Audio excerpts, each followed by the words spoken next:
What's up, everyone? Giant Opinions here. I'm bringing you part two to some six more players I think could get traded at the trade deadline. It's a week from today, so let's just jump right into it.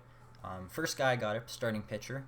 We got Duffy from the Kansas City Royals. Okay, this guy's flying a little bit under the radar. He's having a very solid season. Right now, he has a 3.99 ERA, 29.1 innings pitched, 34 strikeouts, and an 0.98 WHIP.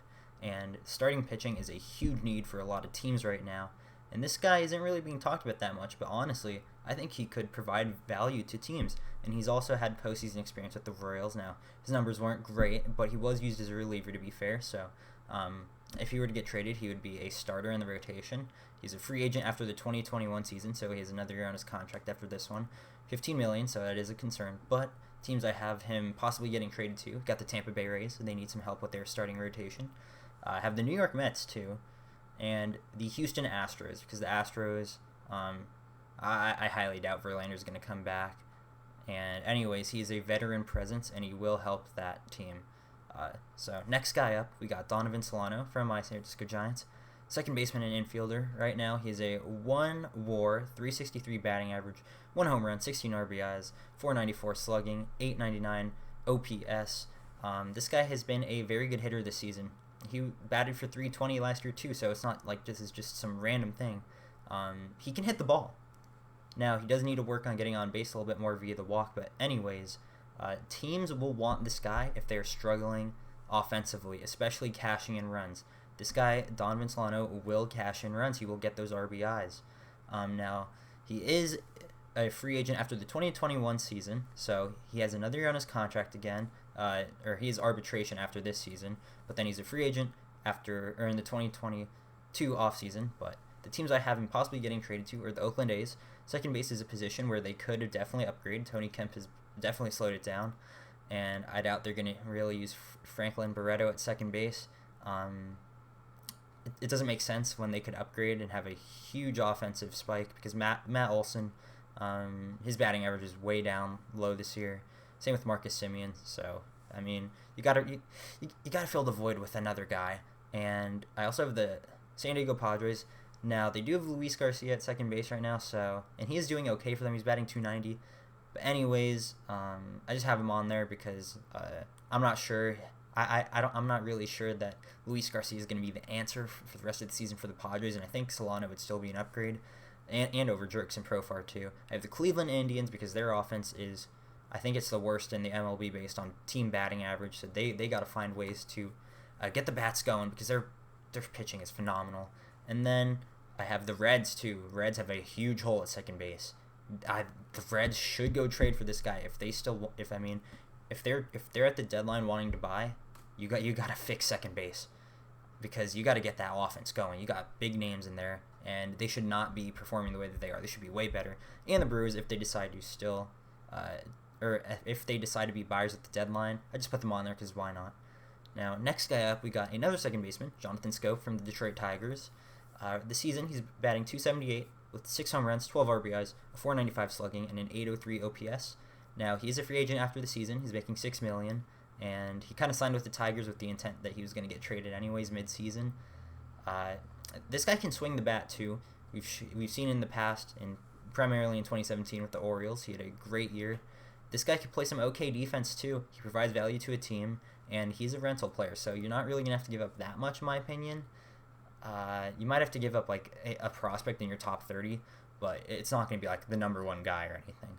But the teams I have him possibly getting traded to, number one, the Cubs. Their offense has definitely slowed it down recently. I'm not sure if David Bodie is really the answer at second base. Same with, I think they gotta give Nico some time. Their highly regarded prospect. He's not ready this season, in my opinion. He's batting like 203. Not ready yet. So get a guy like Jonathan Schoop and kickstart that offense. I know they have Jason Kipnis, but if not, they could always put Kipnis at DH or Schoop at DH if need be. Or they could platoon, honestly. I think that might honestly be the better answer. I have Cincinnati Reds, too, because they need a jolt at second base. He would kickstart their offense, hopefully, and in a hitter's ballpark, like Great American Ballpark. Seems like a dream come true. I have the A's, too, as I mentioned earlier, and the Padres. So, anyways, now onto a relief pitcher right here. Another guy from my Giants. We got Tony Watson, lefty relief pitcher. This season, he has a 0.93 ERA in 9.2 innings pitched. He has 8 strikeouts, an 0.72 WHIP, and has only given up 6 hits and only walked one guy. That's the big stat right there. He's only walked one guy on the season. This guy can control. He's a game manager. He will hold the lead. And with teams desperately needing bullpen, I think this guy would be great. And he's a lefty too, so he provides more value. He's a free agent after the season though, so it is more of a rental too, honestly. But teams don't really care because it's bullpen. And the teams I have possibly trading for him, the Phillies, we all know about their bullpen, garbage. The Padres, their bullpen has been not so good either. And in my opinion, they really got to compliment Drew Pomeranz with another good lefty reliever, because Pomeranz can be the closer, and then you use Watson as the setup guy, or vice versa. It doesn't matter. I also have the Astros. They still need some help in their bullpen. It's not really that good, and a guy like Tony Watson would definitely help solidify it. The Cubs too. Cubs are a big one.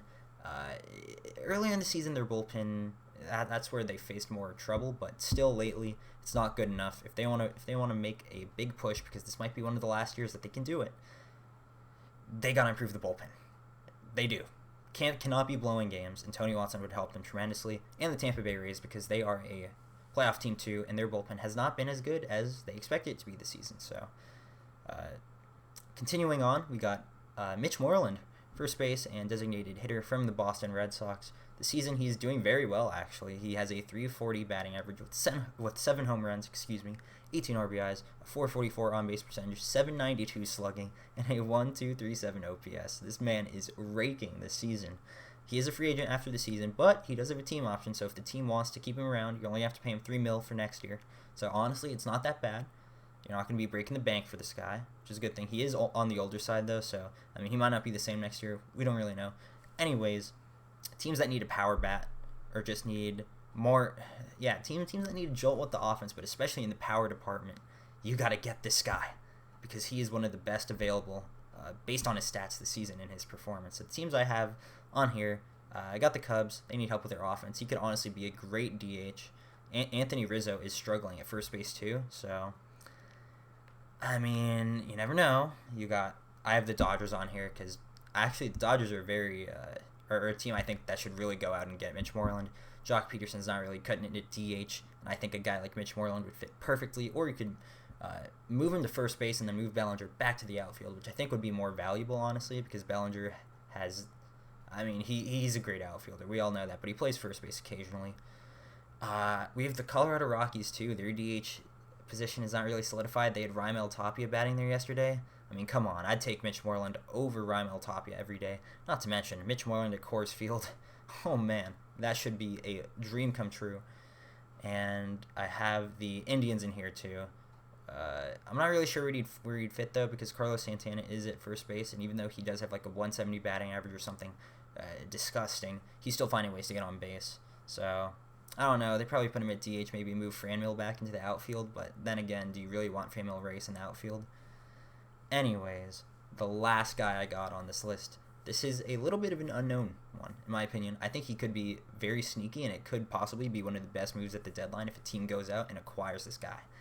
This guy is Corbin Burnes of the Milwaukee Brewers. He is a relief pitcher. Now he is starting to shift towards a starting role in the rotation. This season he has a 3.42 ERA. In 26.1 innings pitched, he has 36 strikeouts and a 1.17 whip. And this guy has contract security. He's not a free agent until the 2026 free agency. That's a lot of time that you're going to have possession of this guy.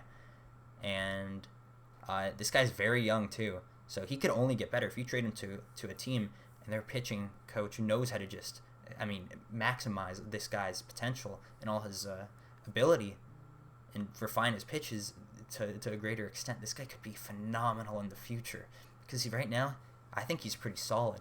And the ERA is a little bit higher just because he's never really started games, so I think he needs to kind of work out that kink and figure out how to get through games longer and all of that stuff. But anyways, the teams I have trading for this guy.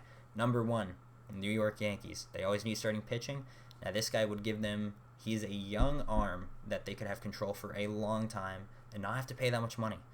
And honestly, they could probably get away by trading someone else and Clint Frazier for Corbin Burnes. So this is a very realistic trade in my opinion, and someone the Yankees should really go after.